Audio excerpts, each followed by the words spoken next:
They stabbed him in the dark. 23 wounds for a 23-year-old prisoner. No trial, no warning. Just a knife and silence. Ivan VI of Russia was born a crowned emperor. He died screaming in a secret cell, forgotten by the very empire he once ruled. No one saw his face for over 2 decades. No one heard his voice. Even his name was erased from history books. But behind that silence was a child king imprisoned since infancy. A boy raised by guards. A teenager taught to fear the sound of footsteps. A man who died the moment he hoped for freedom. So why did Russia keep him hidden? Why was he never allowed to speak, to write, to live? And why, when someone finally tried to rescue him, did the guards immediately kill him? Today, we step into the shadows of a forgotten prison to uncover a life that never truly began and ended in blood. Not on a battlefield, but on the floor of a cold stone cell. This is the story of Ivan VI, the Emperor Russia locked away and never let out alive. He was born into chaos. Ivan Antonovich, the future Ivan VI of Russia, came into the world on August 23, 1740, into a court already cracking under the weight of ambition, betrayal, and bloodlines stretched thin. He did not cry loudly. The midwives whispered that the infant's silence was a bad omen. But the nobles, they didn't care. They wrapped his tiny body in imperial cloth, placed a Romanov seal near his crib, and declared him the next Tsar of Russia. He was 2 months old. No boy that young should ever wear a crown. But Ivan didn't wear it. Others wore it for him. Russia in 1740 was a court of daggers. The Empress Anna Ivanovna, niece of Peter the Great, was dying, childless. And in her final breath, she made a desperate move. She named her grandnephew Ivan, this soft, blinking baby, as heir. A puppet emperor, a placeholder, a body too small for a throne too heavy. To control him, Anna installed her favorite, Ernst Johann von Biron, a foreign duke detested by Russians, as regent. Biron ruled like he owned the empire. He didn't even pretend Ivan mattered. He never touched the boy. He never looked him in the eye. And just weeks after Anna's death, Biron was overthrown in a coup. The baby emperor was only 16 weeks old when his world shifted violently for the first time. There would be many more. His mother, Anna Leopoldovna, became regent. She was barely 20. She knew little of politics. But she loved her son, or tried to. Historical records suggest she kept Ivan near, tucked in warm rooms, shielded from palace drama. She called him Ivashka, a soft diminutive. And in a rare letter to a foreign relative, she confessed, "My child has no idea the storm he sits inside." For 13 months, Ivan VI was technically the ruler of the Russian Empire. He had no voice, no power, no say. But his face was stamped on coins, his name read in Orthodox liturgies. His birth was the crown's placeholder, holding off other claimants. But nothing holds forever in Russia. In December 1741, a second coup came like a lightning bolt. This time, it was Elizabeth Petrovna, the daughter of Peter the Great, who seized the throne. She rode into the capital with the support of the Preobrazhensky Guards. By morning, she had declared herself empress. And by nightfall, Ivan VI, just a toddler, was stripped of his title. He didn't cry then either. At least, no one wrote it down. Elizabeth ordered the child and his entire family arrested. Ivan's mother screamed as soldiers ripped him from her arms. They were exiled together, first to a monastery, then deeper and deeper into Russia's freezing interior. He would never see Moscow again. In a cell not meant for royalty, the emperor became a ghost. No visitors, no toys, no mirrors, only silence and stone. Ivan was barely 2 years old when his confinement began. At first, he shared a cell with his mother. They say she sang lullabies in German and Russian, held him against the cold, made up stories to keep him calm. But even that comfort would be stripped away. As he aged, the guards were ordered to isolate him further. No one was allowed to speak his name. They called him simply the prisoner. By age 4, Ivan began to ask questions. Why he could not leave, why other boys had horses and voices and sky. The guards said nothing. Eventually, he stopped asking. One report, buried in the archives of St. Petersburg, says that by age 5 he began to invent companions. He spoke to shadows. He named the cracks in the stone wall. He whispered to a dead bird that had fallen through the narrow window slit. Another report, written by a military doctor, observed, "The boy does not appear mad. He is gentle, but he is slow, delayed. He has not seen a child in years." His hair grew long. His teeth came in crooked. He developed a tremor in his hands by age 7. Some claim the boy would crouch in corners, clutching a carved piece of wood as if it were a sword. Others say he repeated one phrase to himself again and again in a strange whisper.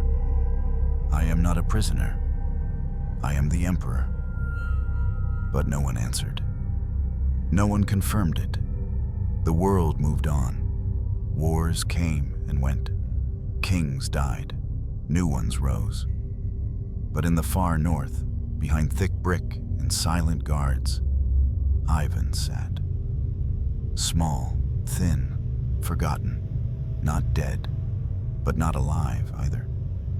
He had committed no crime, no betrayal, no violence, no treason.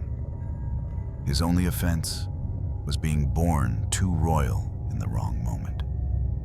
And from that moment forward, Russia decided he could not be allowed to live a normal life. He would be their hidden emperor, their breathing secret, a ghost locked behind a door that no one was allowed to open, not even him. He was 2 months old when they placed the crown above his head. They didn't let it touch him. It was too heavy. Instead, they held it in the air, just high enough to symbolize power, just far enough to keep the illusion. Ivan VI, swaddled and silent, blinked at the candles above him. Too young to speak, too fragile to stand. Yet in that moment, he became Tsar of all Russia. The priests chanted, the nobles bowed, but none bowed to the boy. They bowed to the opportunity wrapped inside his helpless body. Behind the crimson curtains of the Winter Palace, his life was already being divided. Power was not his to hold. It was a prize passed between adults. The Regency Council formed around him like wolves circling a lamb. First, it was Byron, cold-eyed and German, who moved into the imperial rooms and ordered the wet nurses around like generals. Then, after Byron's swift arrest in the night, his mother, Anna Leopoldovna, took his place. She held her son close, but not close enough to save him. To the outside world, Ivan was the emperor. His name was read aloud in church prayers across the empire. Coins were minted with his image, a baby's face surrounded by imperial Latin. Foreign ambassadors wrote cautiously to His Majesty Ivan VI, careful not to offend this uncertain future.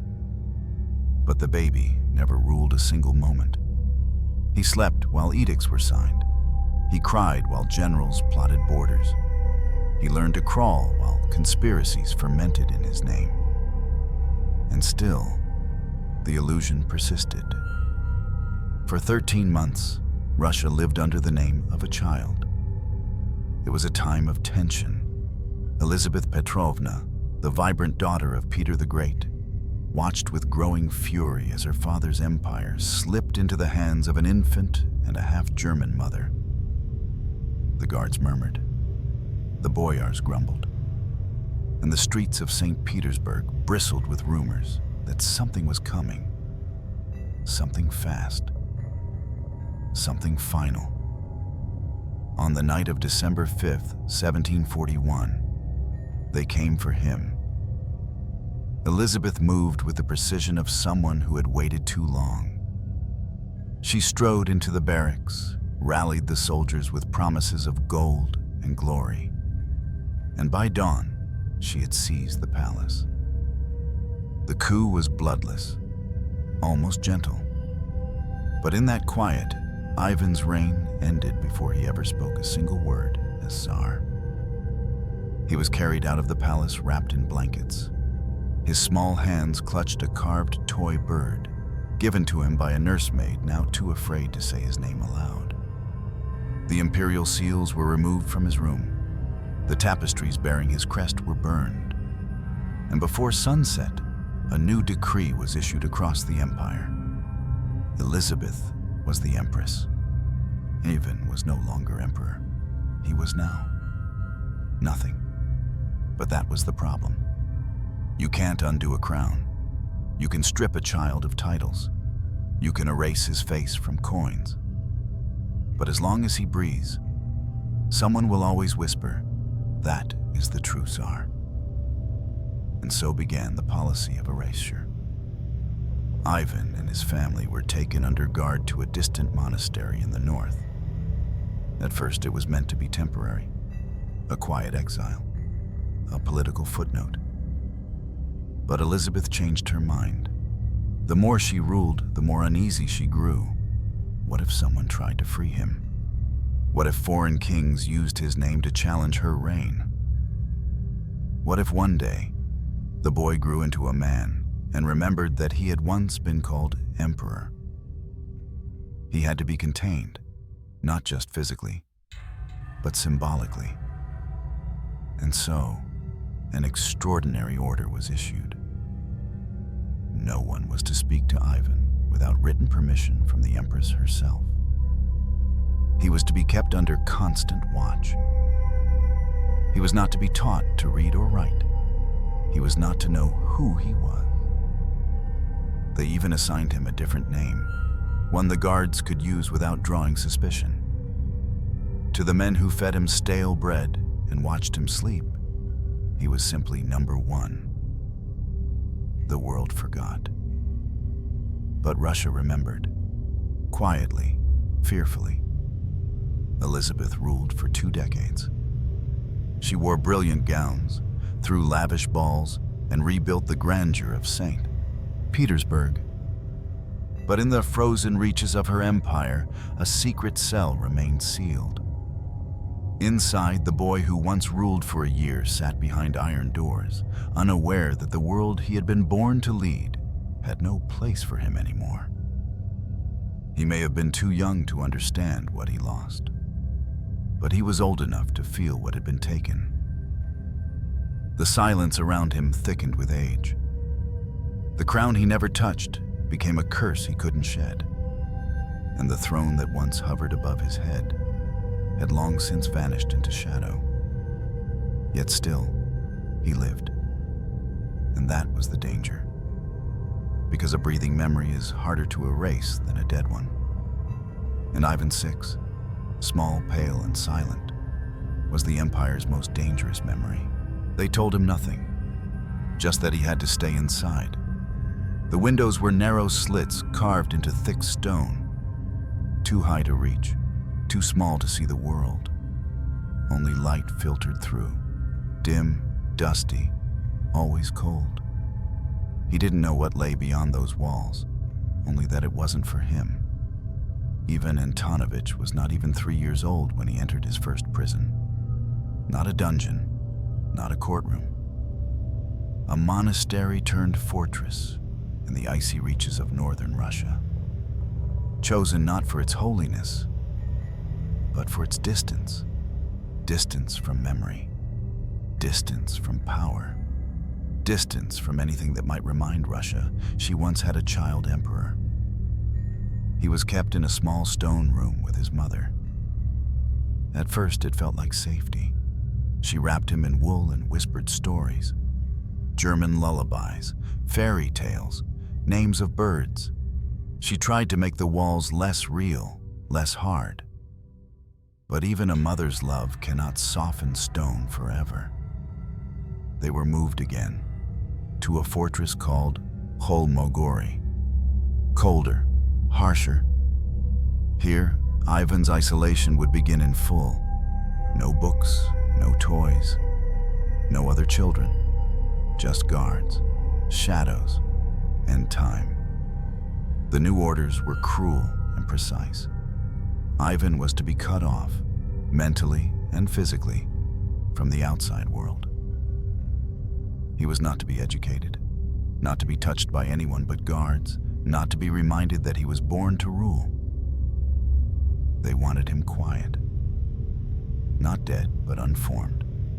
Not dangerous, but forgotten. A soft erasure done slowly, like ice melting under frost, and it worked. By the time he was 5, Ivan barely spoke. He murmured to himself, repeating nonsense sounds. The nurses reported that he often sat facing the wall for hours. One described him as calm, but not present. His body grew, but his mind wandered in strange directions. He spoke of dreams he couldn't explain, a room made of light, a woman with silver eyes, a door that could only be opened by silence. At night, he cried in his sleep. No one comforted him. The guards were forbidden to touch him unless to restrain. One winter morning, he stood barefoot by the window, staring at the snow. He stayed there until his feet turned blue.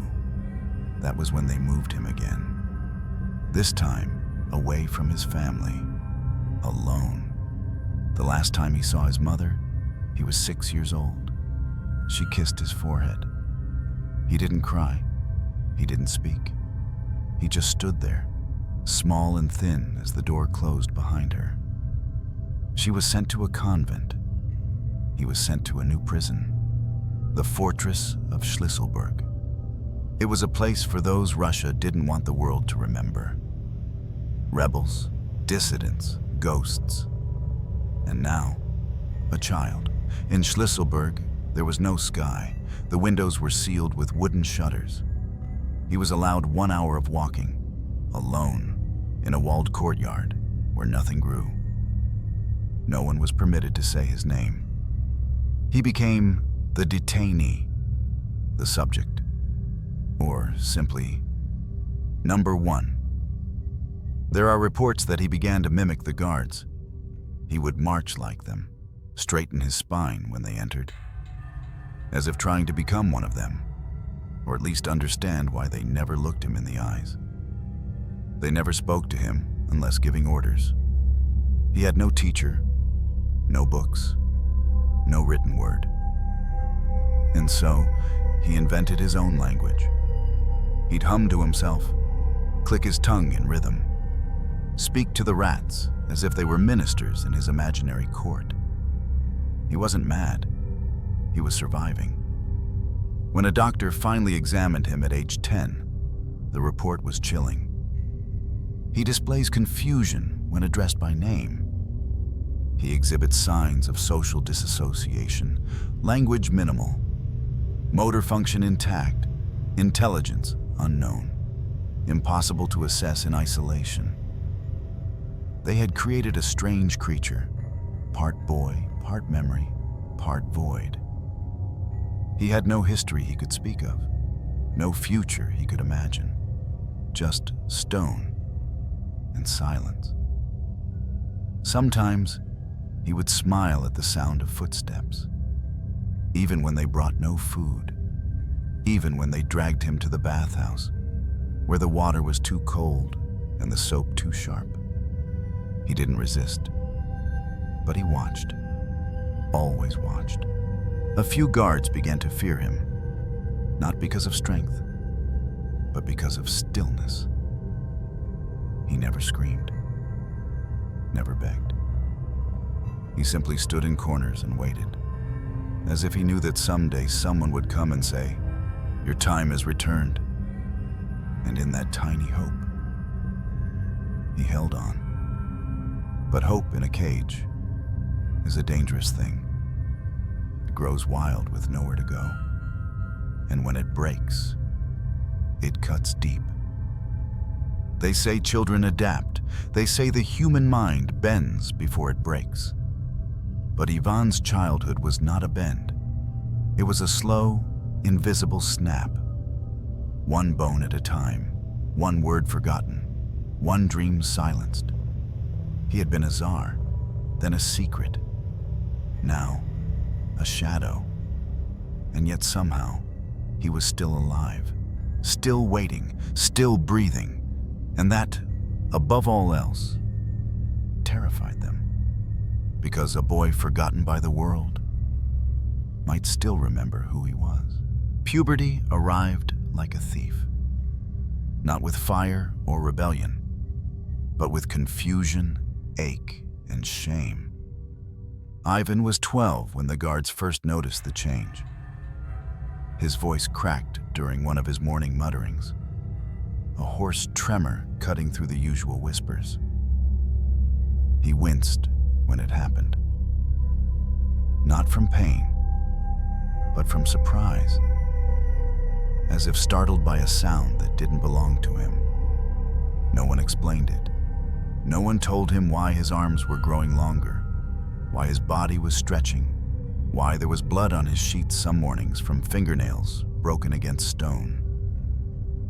He had no books, no mirrors, no counsel, only instincts, discomfort, and the growing sense that he was becoming something he did not understand. In the cold of Schlüsselburg, adolescence was a silent storm. His shoulders broadened, his jaw sharpened, his legs outgrew his clothes.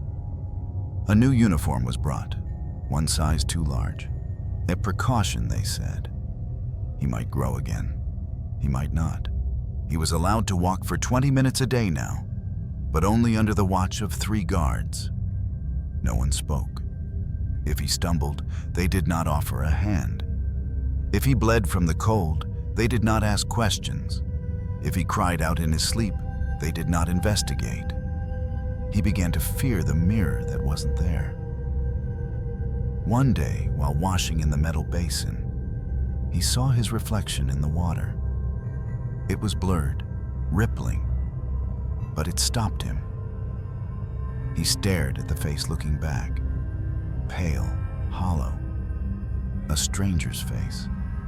He touched his chin, tracing the beginnings of stubble with 2 fingers. He whispered to the water, "Who am I?" Then, as if ashamed of the sound, he slapped the surface. The image shattered. In the silence that followed, he wept. It was the first time in years that anyone heard him cry. The guards logged it. Subject demonstrated emotional instability after reflection episode. They didn't know it had broken something open, even started talking to himself more. But it was different now, more structured, almost like recitation. Not madness, but memory. He repeated phrases in multiple languages: German, Russian, something older. Fragments, prayers, echoes of lullabies long forgotten. Once a guard overheard him say the words, "I had a mother." They sent a report to Petersburg. The reply was swift. Reduce contact, increase surveillance. The subject is exhibiting signs of cognitive awakening. Do not engage. So they shut the shutters tighter. They changed the guards again. Fresh faces, unfamiliar routines. The old ones had grown soft. One had even nodded at Ivan once. That was considered dangerous. He was not to be seen as human. He was to be observed like a prisoner, like a relic, like a ticking bomb. But Ivan had changed. The silence no longer numbed him, it sharpened him. In his solitude, he began testing the guards. He would stand still for hours, unblinking, watching one man until the soldier broke eye contact. He would walk in perfect circles, mimicking the steps of his captors. He began humming songs with rhythm and form. Not childish babble, music. And then came the drawings. He had no paper, no ink, but he had stone and fingernails. He scratched patterns into the walls. At first just lines, then faces, then something remarkable. A small crest, a crowned eagle, the Romanov symbol. It was faint, crude, but unmistakable. The guards panicked. They tried to scrape it off, but he drew it again and again, over and over, until his fingers bled. He was punished. Cold meals, no exercise. Still, he smiled. That smile terrified them more than anything. They sent another letter. This time, the reply came with a word rarely written in royal decrees: containment. The officials feared what Ivan was becoming. Not because he was plotting treason, but because he was becoming aware. His body had grown into that of a man. His mind, though fractured, had survived the silence. And now, worst of all, he remembered. Not clearly, but deeply. He remembered being someone. They found a phrase etched into the wall one morning, written with a piece of brick. 5 words, crooked, faded, but legible. I was Tsar, I remember. They beat him for that. No hospital, no doctor. Just a day without food, 2 days without heat. And a new order that his cell be repainted with lime to erase the words and the wall beneath it. Still, the phrase lingered, not on stone, but in the minds of those who saw it. Ivan VI, the boy who was never allowed to rule, had spoken, not with a voice, with a memory. By 15, he was taller than most of his guards. By 16, he stopped flinching at their boots. By 17, he no longer waited for the key in the door to make his heart jump. He accepted the lock, but he rejected the silence. And in that quiet rebellion, he became dangerous. He began writing on scraps of linen, codes, names, questions. They confiscated them. They searched his mattress, his chamber pot, even the hems of his tunic. They found a list once. Names of Romanovs. Names he shouldn't have known. They accused the guards. Someone must have told him. No one confessed. Because the truth was harder, Ivan had remembered them on his own. Not as dates or policies, but as rhythm, sound. Fragments of prayers he'd heard, whispered at his cradle. History sung back to him through walls. And now, his voice, though still quiet, was forming. But voices in Russia were not allowed to rise without permission. And Ivan's voice was becoming loud enough to threaten a throne. At 18, Ivan began to hear things that weren't there. A knock on the wall that never repeated. A voice behind the door that spoke only once. Footsteps that stopped mid-step and vanished into stillness. The guards said it was wind. The fortress moaned in winter. Pipes cracked, wood bent. But Ivan no longer believed in wind. He believed in watchers, whispers, shadows. And he was right. By now, the guards weren't just watching him, they were reporting him daily. Every motion, every murmur. The central government had grown more afraid of him than ever, because Ivan had entered adulthood, and he was no longer docile. He asked questions. He stood during inspections and demanded to know where his mother was. He traced the shape of keys with his eyes. He counted how many steps it took from door to door, how long each guard rotated post, how thick the new chains were. He was planning something, or so they feared. But the truth was stranger. He wasn't planning escape. He was planning sanity. The only rebellion left to him. Ivan began to split himself, not in madness, but in survival. He created versions of himself to keep him company. Ivan the Emperor, Ivan the Ghost, Ivan the Boy, Ivan the Watcher. They lived with him in the stone cell. They took turns speaking. They argued. They recited scripture and nonsense alike. He drew a calendar on the wall with small charcoal marks. When the guards erased it, he etched a new one in the floor with his nails. Time was his last anchor. If he lost that, he would vanish completely. He was afraid of sleep. He told the guards he saw himself die every night. He described it in detail. A blade, a hand over his mouth, a rope, a candle snuffed out. He began to write these dreams down on strips of fabric torn from his mattress. Sometimes they were just single words: water, mother, fire, knife. The prison commander sent a report to St. Petersburg. Subject shows increasing signs of hallucination and paranoia. Exhibits obsessive patterns and unnatural awareness of surroundings. But what they couldn't write was the truth. He was not hallucinating. He was listening. Because someone had come. A guard, young, new, curious, had begun speaking to Ivan in code. Nothing direct. No treason. Just questions. Do you remember the river? What color were your nursery walls? Do you know your name?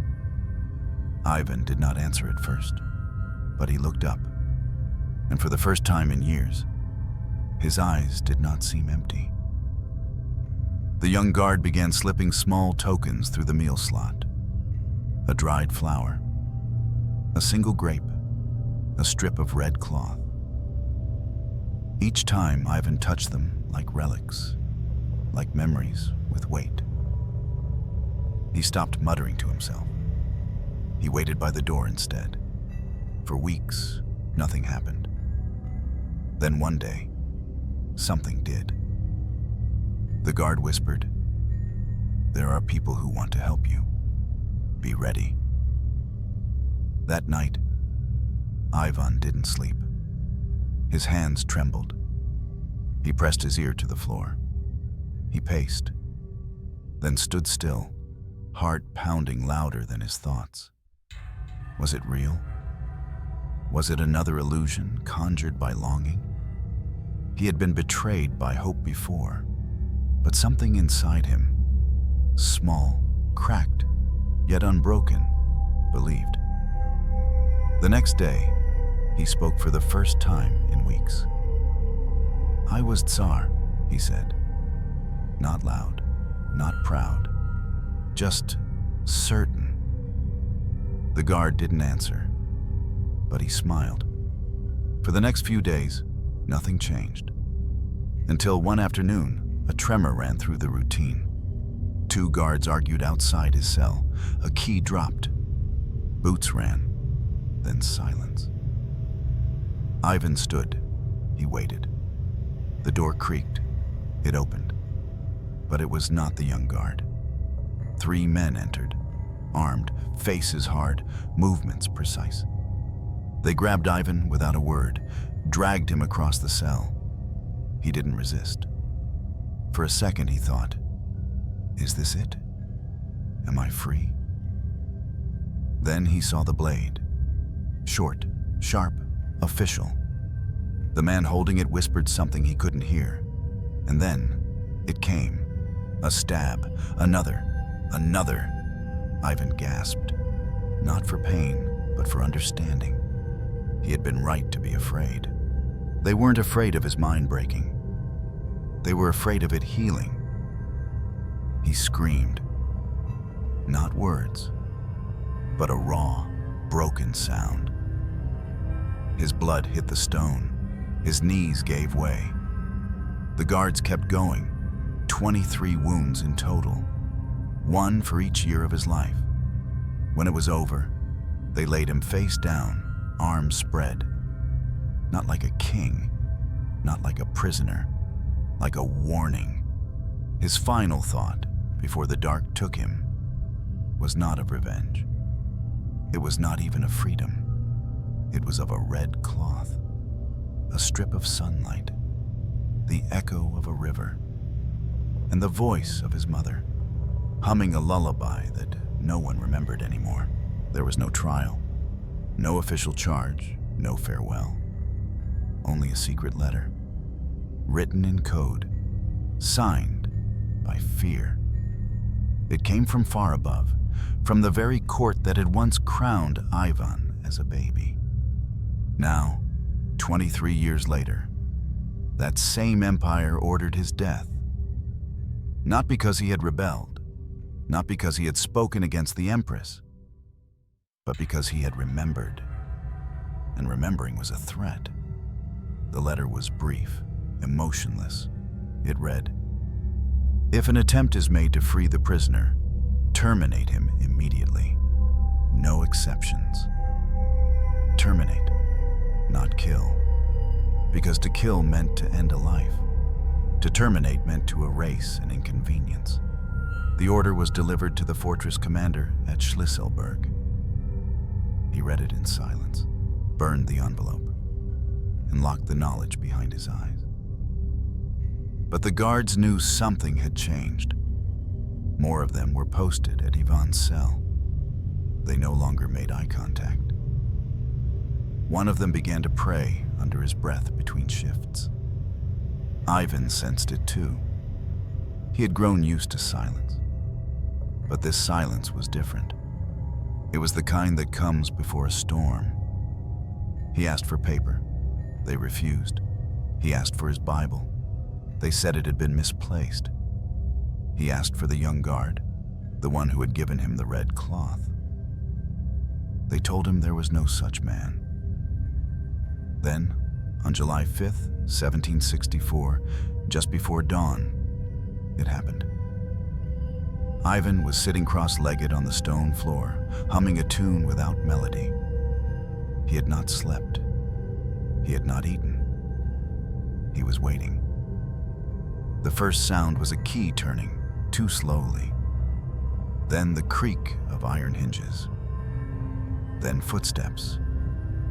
3 men entered, all armed, all masked by the weight of what they were about to do. Ivan looked up.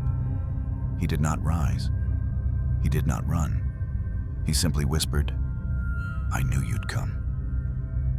The first blow struck his shoulder, deliberate, not fatal. He screamed, not from pain, but from shock. He scrambled backward, slipping in his own blood as the second blade pierced his abdomen. He tried to speak, tried to say his name. But all that came was a wet gasp. They didn't stop. The third guard drove a knife into his back. Low, cruel, slow. Ivan convulsed. He clawed at the floor. His hands left red trails behind him, like the wings of a broken bird. They pinned him down.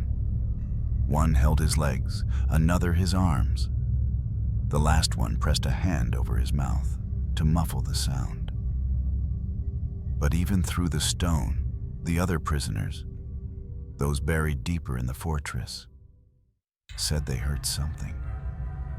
A scream, one scream, like the sound of a cathedral bell falling from its tower.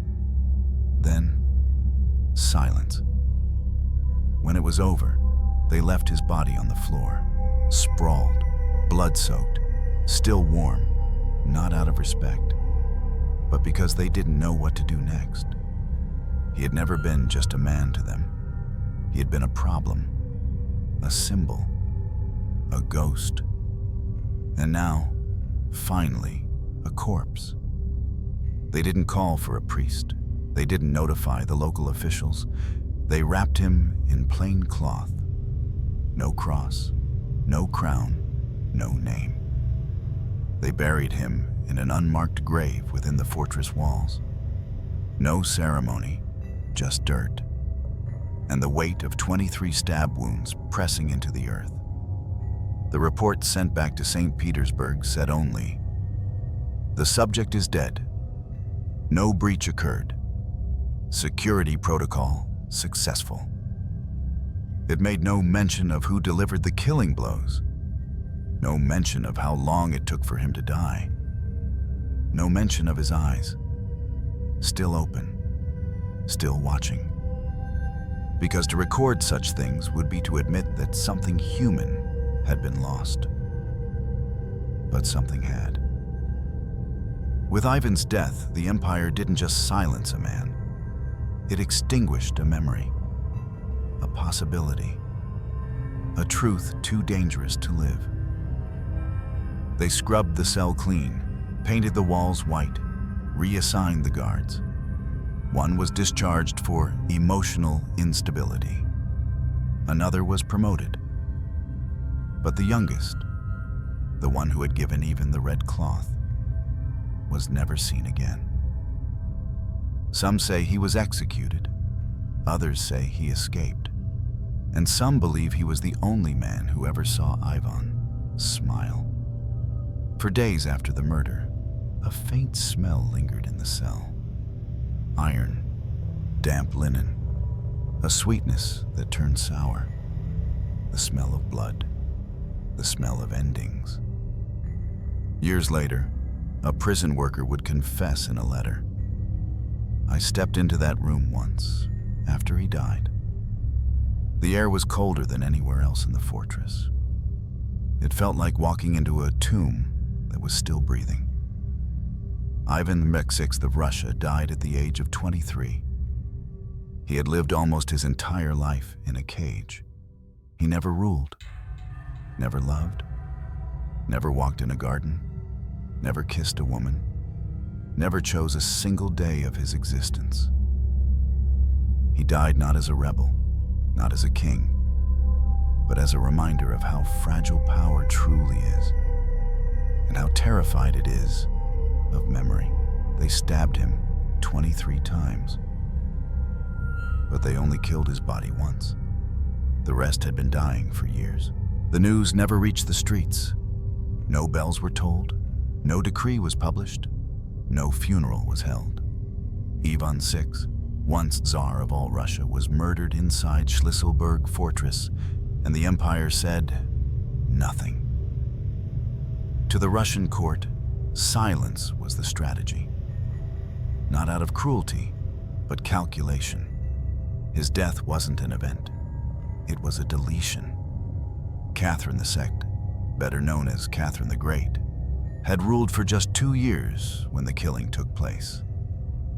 Her grip on power was still tightening, and Ivan was a loose thread she could no longer afford, because he was a myth now, not a man. A name whispered in drawing rooms, in foreign embassies, in the mouths of discontent nobles who dared to say, "Wouldn't it be safer, more legitimate, more Romanov, if he even returned?" He had no army, no voice, no allies. But he had a claim, and sometimes a claim is more dangerous than a weapon. So Catherine authorized the order, or, at the very least, allowed it to stand. She had inherited Elizabeth's paranoia. She knew the empire was built on inheritance, and inheritance on blood. And Ivan's blood still flowed, until it didn't. Officially, no one knew how he died. The court physicians were never summoned. The guards who killed him were told to forget. It happened. The only record, sealed in the military archives, called it a containment breach, a necessary defensive measure, a prevention of external incursion. But the truth leaked, because death always leaks. A French envoy in Moscow heard a whisper from a servant. A German diplomat received an unsigned letter with one line: "The ghost of the boy king was butchered last week." And in the salons of St. Petersburg, the rumors took fire.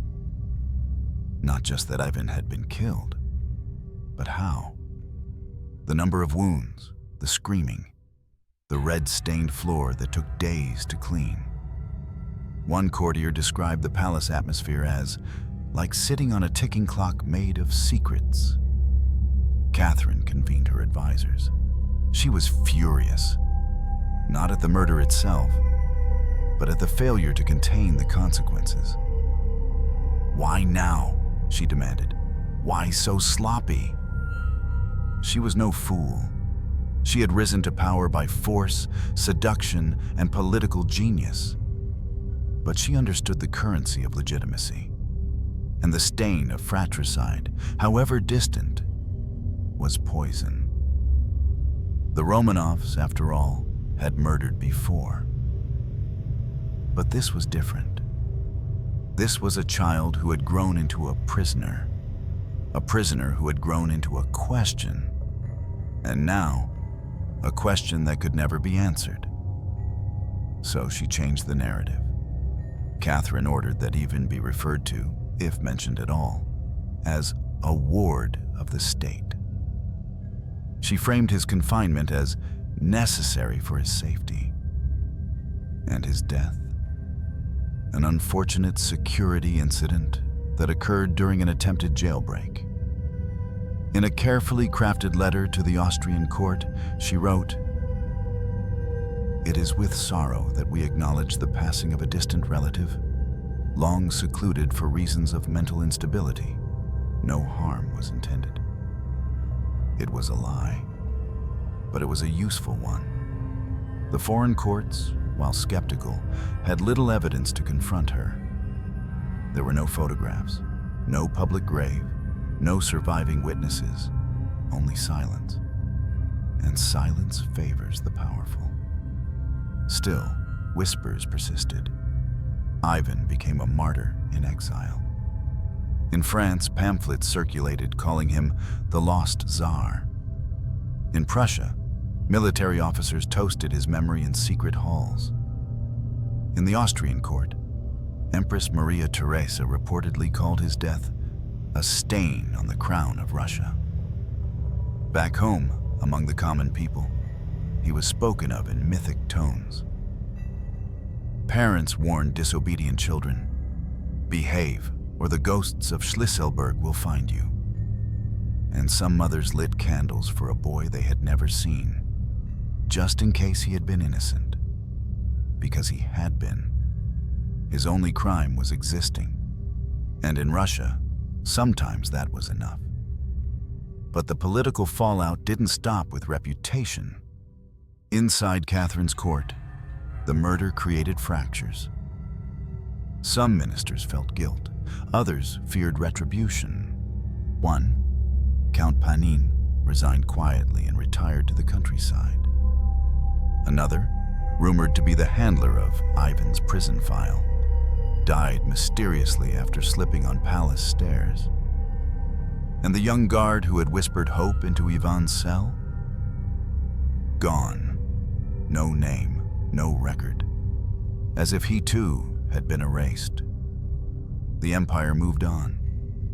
Because it had to, Catherine launched reforms, expanded territory, modernized administration. But beneath the golden facade, something had shifted. The court had tasted the murder of innocence, and though it had not choked, its throat had burned. Years later, Catherine would commission a new map of Russia. Schlisselburg Fortress was left off the initial draft. A cartographer asked why. She replied, "Because nothing happened there." but history remembered. And beneath the stone floors of that fortress, beneath the shallow grave with no marker, the air still remembered too. Cold, still, but never clean. Because when power kills to protect itself, the blood never truly dries. He left no children, no letters, no last words. Ivan VI of Russia vanished from history the same way he lived within it. Silently, painfully, and with his hands tied.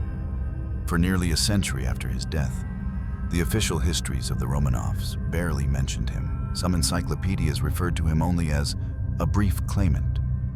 Others excluded him altogether, skipping from Empress Anna to Empress Elizabeth as if a whole life had not passed in between. Even the church remained quiet. No sainthood, no prayer, no martyrdom. He was too complicated for veneration, too uncomfortable for textbooks, too tragic for pride.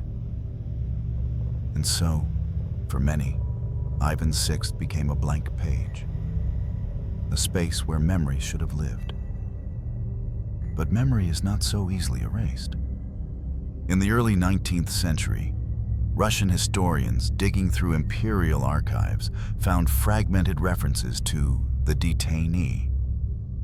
Files marked confidential, letters full of euphemisms, the boy, the concern, the internal issue. They pieced together a story of a baby crowned in desperation, a child imprisoned without crime, a man murdered in a room no one was supposed to enter. It shocked them, it enraged them, and it divided them. Some saw Ivan as nothing more than a political pawn, an empty vessel born into power he could never understand. They called him weak-blooded, incapable, a mistake of succession.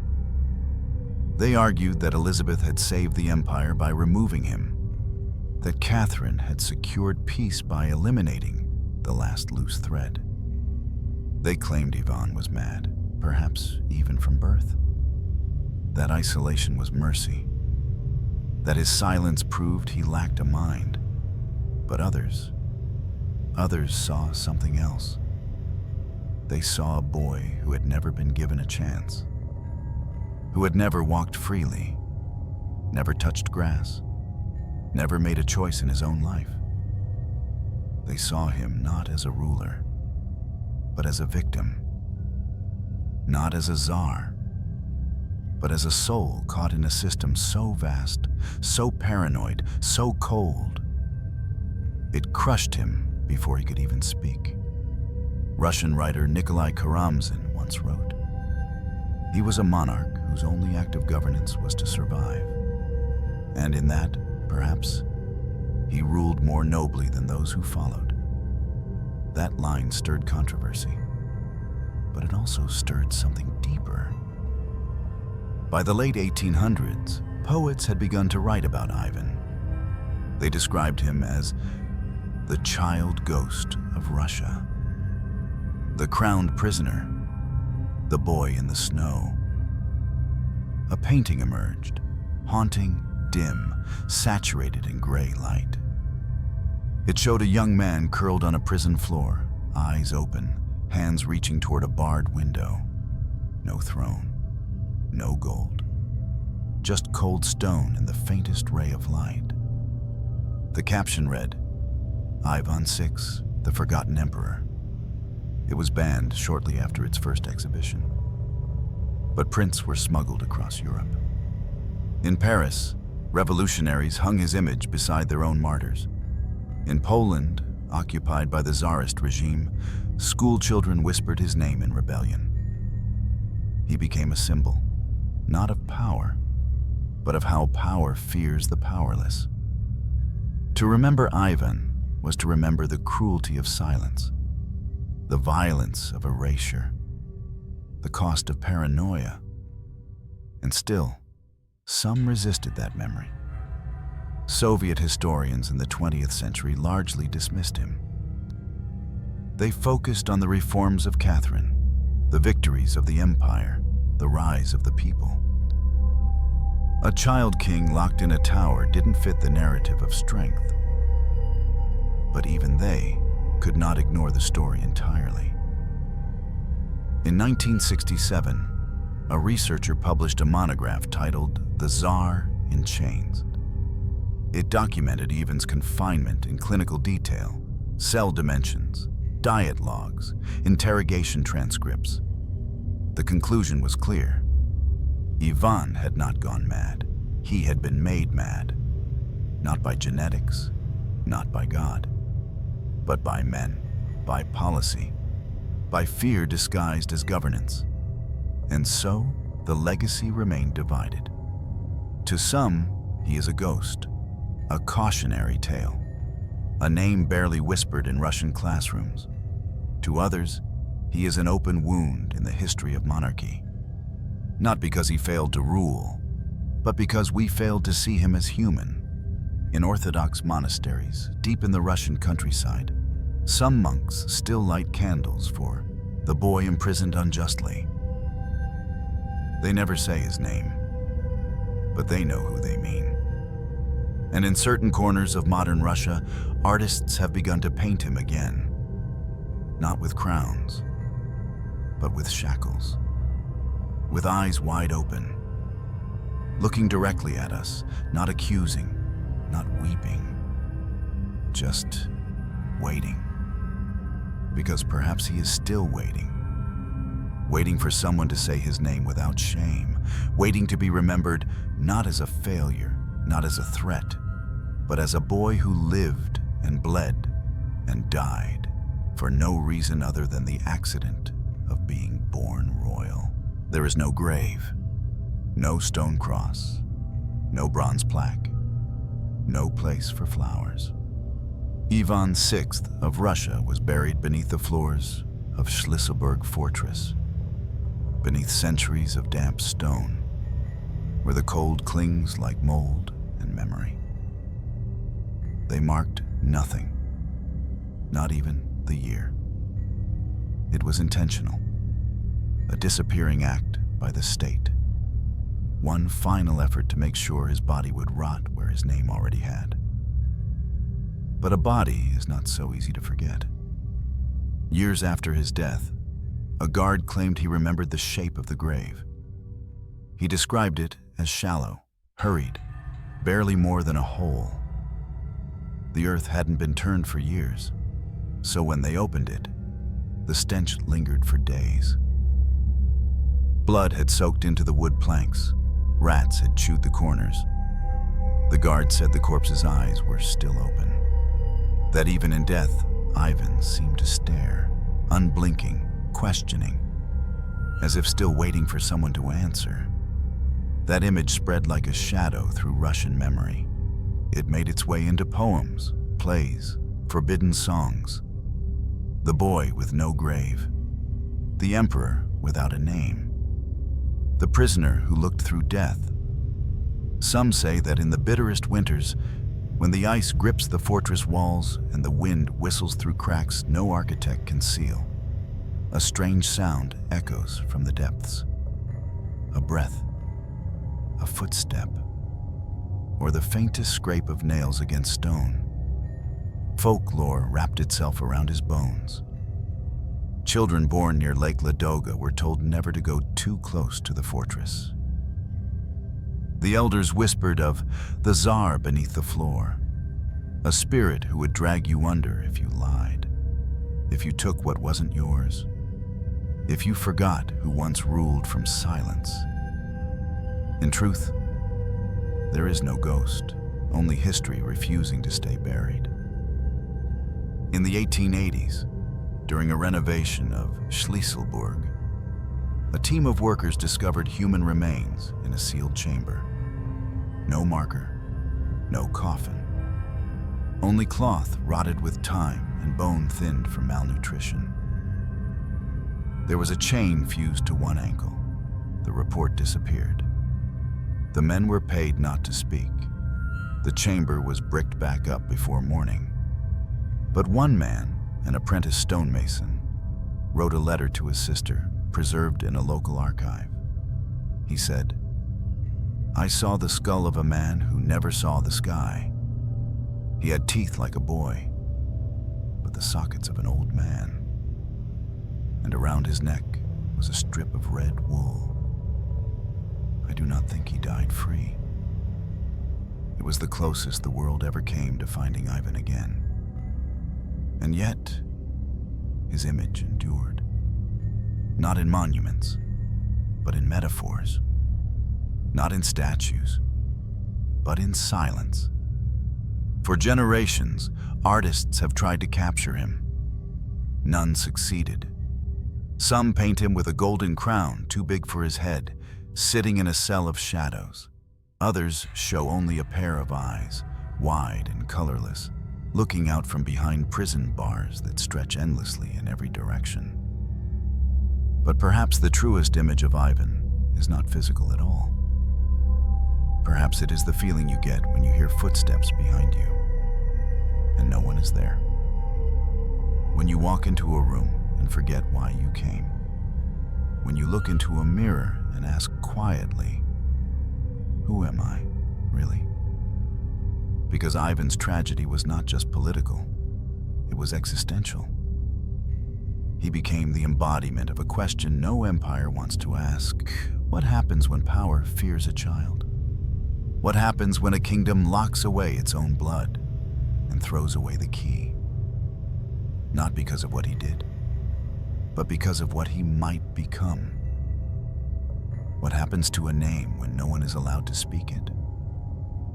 And worse, what happens to a soul when it dies alone?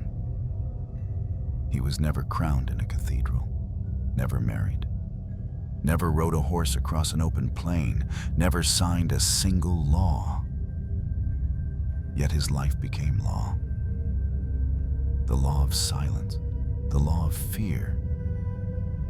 The law that says, if you are inconvenient to power, your story will end before it begins. But even laws decay, even silence cracks. And Ivan, nameless in stone, voiceless in records, became a symbol more enduring than the czars who buried him. He became a wound in the Russian conscience, a boy-shaped hole in the timeline of power, a ghost not of vengeance, but of memory. Today, Schlüsselburg Fortress is a museum. Tourists walk its corridors. They take photos of the stone towers, the rusted cannons, the icy river. Most never ask about the room at the bottom of the eastern wing. It's locked, dark, labeled only as restricted archives. But sometimes a guide will lean in close and say, "There's one cell we don't show. The walls still bleed in winter." They say it like a joke, but then they turn and walk quickly away. Because no one wants to stand too long where history tried to erase itself. No one wants to meet the eyes of a boy who waited his whole life and died before anyone could say his name. Let's stop here. Let's step out of the fortress, out of the cell, out of the blood-soaked floor where Ivan died with his eyes open. Let's take a breath. Because this isn't just a story about a forgotten emperor. It's not just about Russia, or royalty, or history. It's about what power does to silence, and what silence does to a soul. Ivan VI never spoke in court. He never wrote a memoir. We have no diary, no signature, not even a sentence in his own hand. And yet, we know him. Not through what he said, but through what was done to him. We know the shape of his cage. We know the guards who watched him. We know how many times he was stabbed. We know the number, 23. And we know what kind of world keeps a child locked in darkness for 20 years, and then kills him when he finally dares to hope. That kind of world still exists. Maybe not in castles, maybe not in fortresses, but in prisons of policy, of fear, of silence. I don't tell you Ivan's story to shock you. I tell it because we need to remember people like him. People whose lives are written not in deeds, but in denials. Not in victories, but in the quiet cruelty of being forgotten before they even had a chance to live. He was born into power, yes, but he died as a warning.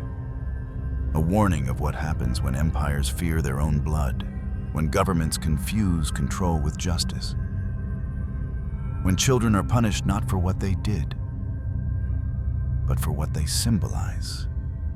Ivan symbolized a crack, a possibility, a claim, and so they tried to bury him beneath the weight of forgetting. But here you are, listening, and in that, he lives again. You see, history doesn't forget, people do. But memory has a strange way of surviving, even without monuments, even without graves. Sometimes, all it takes is a voice. Not loud, not angry, just steady, like a knock from inside a locked door. So this is my knock, my way of saying his name out loud. Not as a king, not as a victim, but as a human being who was once a child and never stopped being one. Ivan Antonovich, Ivan VI of Russia, the boy emperor. He was real. And maybe that's enough.